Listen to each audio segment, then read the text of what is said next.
네, 안녕하십니까. 저는 부산외국어대학교 중국학부 중국지역통상전공 김동하 교수입니다. 오늘 여러분들과 함께 여러분들이 우리 부산외대 중국학부에 들어오시면 저와 함께 어떤 과목을 배우시는지, 그리고 또 중국지역통상전공에서 뭘 공부하는지 여러분들과 함께 한번 알아보도록 하겠습니다.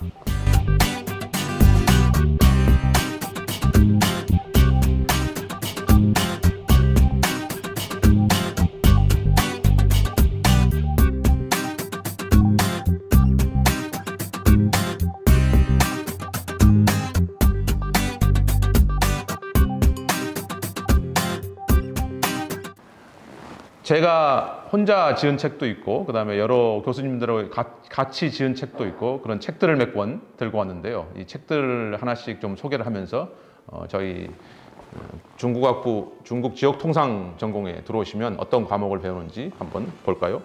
자, 먼저 여러분이 1학년에 입학을 하게 되시면 중국학 인문이라는 과목에서 공부를 하시게 되는데요. 그때 사용하는 교재가 사진과 함께하는 차이나 키워드 100이라는 책입니다.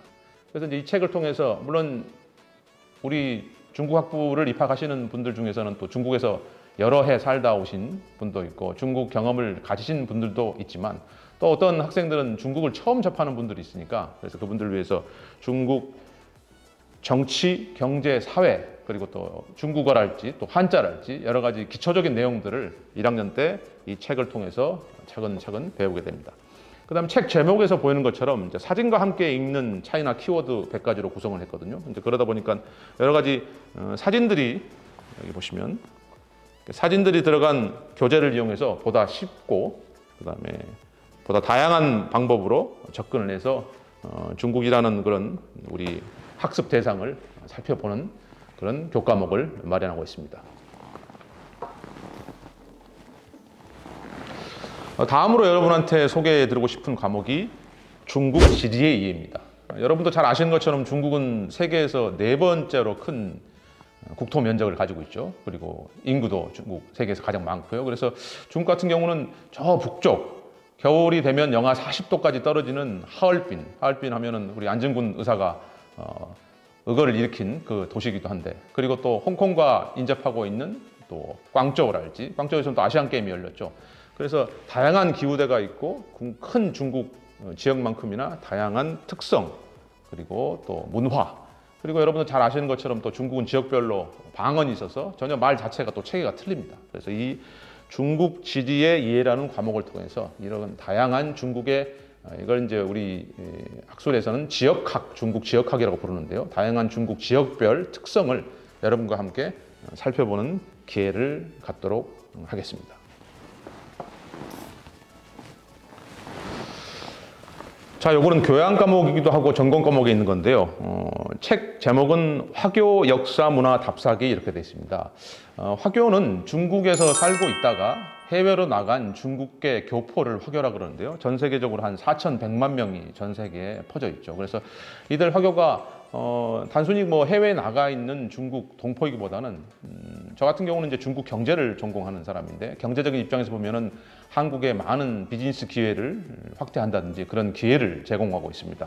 그래서 이런 화교가 역사 문화적으로 어떻게 형성이 됐고, 그리고 현재 이들 화교가 비즈니스에 어떻게 참여하고 있으며, 또 실질적으로 한국에 어떻게 도움을 주고 있는지, 과목 제목 같은 경우는 중화경제권의 이해, 또 화교경제권의 이해라는 과목이 있는데, 그런 과목을 통해서 우리 화교가 가지는 역할에 대해서 또 여러분과 함께 살펴볼 기회가 있을 걸로 생각이 됩니다.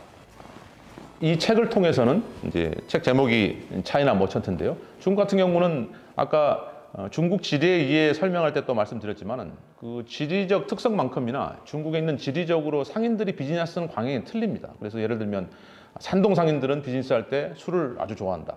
또 홍콩에 인접해 있는 광동 상인들은 또 비즈니스 할 때 굉장히 실무적으로 접근한다. 이런 이제 상인들의 특성이 있는데, 우리 같은 경우는 중국이 워낙 다양하고 인구도 많고 지역적 특성이 많기 때문에 비즈니스적인 측면에서 이 사람들과 중국 상인들과 지역별 상인들과 비즈니스를 할 때 어떤 방식으로 접근을 해야 될 것인가, 그걸 중국 비즈니스 상관습의 이해라는 과목에서 이 교재를 통해서 배울 예정입니다. 자, 제가 제 전공이 이제 중국 경제라고 말씀을 드렸는데요. 이제 중국 경제 같은 경우는 잘 아시는 것처럼 이미 경제는 이제 미국에 이은 두 번째 경제 규모가 중국이 크게 졌죠. 그래서 여러분 이제 G2, G2란 말을 들어보셨을 텐데 그룹 오브 투 그래서 경제 1위가 미국이고 그 다음에 이제 중국이고. 그래서 이제 중국 같은 경우도 우리 같은 경우는 중국이 가장 큰 최대 수출 시장입니다. 그래서 많을 때는 33%, 약 3분의 1을 중국으로 수출을 하고 통상적으로 4분의 1, 25% 이상의 수출을 유지를 하고 있습니다. 그래서 한국 입장에서는 중국이란 시장을 뗄래야 뗄 수 없고 특히 중국이란 시장을 잘 이해를 해야 되고 그러기 위해서는 중국의 경제의 구석구석 면모를 잘 확인을 해야 됩니다.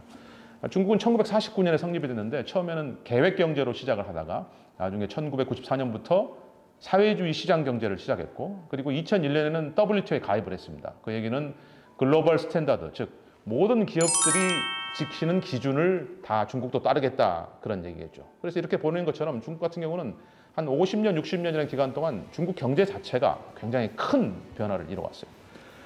위안화 경제학이라는 책은 요거 제가 쓴 책인데요. 그래서 이 위안화 경제학이라는 책을 통해서 중국 경제의 특성 이런 거를 여러분과 함께 자세히 살펴볼 계획입니다. 자, 여러분 중국 여행을 다녀오신 분들도 굉장히 많을 것 같은데 그때 이제 여러분 이 돈을 많이 쓰셨을 것 같아요. 이건 이제 중국의 위안화죠. 그다음에 위안화 중에서 가장 큰 고액권인 100위안권인데 이 앞에 있는 사람이 누군지 여러분 아시는 분도 많이 있을 것 같은데 그렇죠? 1949년에 중국을 창립한 모택동, 마오쩌둥이라는 정치가죠. 그래서 그 분이 이제 가장 중국의 고액권인 위안화 앞에 이제 도시가 되어 있고요. 뒤에 보면은 또 중국 중국의 중앙은행인 중국인민은행인데 이 100위안권을 발행한 인민은행이 여기 명칭이 여러 가지 소수민족 언어로 신장 위구르어도 있고 그다음에 티베트 장조어도 있고 여러 소수민족 언어가 있습니다. 그래서 이 100위안권 하나만 보더라도 중국의 정치 그다음에 또 중국의 지역적인 특성 또 소수민족 여러 가지 많은 내용이 담겨 있는 걸 알 수가 있습니다. 자, 오늘은 짧은 시간이지만은 중국 학부 그리고 중국 지역 통상 전공의 특성에 대해서 말씀을 드렸고 또 제가 실질적으로 강의실에서 가르치는 과목이랄지 그런 교재를 통해서 그런 특성을 나름대로 설명을 드렸습니다. 기타 자세한 내용이나 이런 것들은 이제 우리 중국 학부 홈페이지에 들어가 보시면 자세히 교과 과정이 설명이 되어 있으니까 그때 또 여러분이 찾아보면 굉장히 큰 도움이 될 것 같습니다. 또 다음에 여러분을 영상을 통해서 만나기를 기원합니다. 반갑습니다.